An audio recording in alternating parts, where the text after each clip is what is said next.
एक समय की बात है। एक छोटे से गांव में एक लकड़हारा रहता था जिसका नाम रामू था।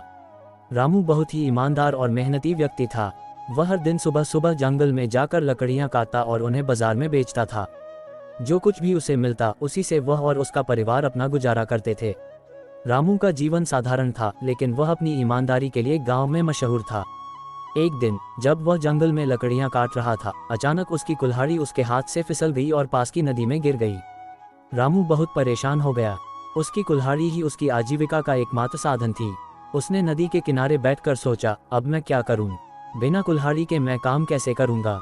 तभी अचानक नदी से एक दिव्य देवता प्रकट हुए। देवता ने रामू से पूछा, हे रामू, तुम इतने दुखी क्यों हो? रामू ने उन्हें पूरी बात बताई और कहा, मेरी कुल्हाड़ी इस नदी में गिर गई है। अब मैं अपने परिवार का पेट कैसे भरूंगा? देवता ने मुस्कुराते हुए नदी में गोता लगाया और एक सोने की कुल्हाड़ी लेकर बाहर आए। उन्होंने रामू से पूछा, क्या ये तुम्हारी कुल्हाड़ी है? रामू ने ईमानदारी से जवाब दिया, नहीं देवता, यह मेरी कुल्हाड़ी नहीं है। मेरी कुल्हाड़ी तो साधारण लोहे की थी।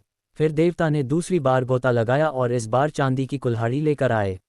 उन्होंने फिर पूछा, क्या ये तुम्हारी कुल्हाड़ी है?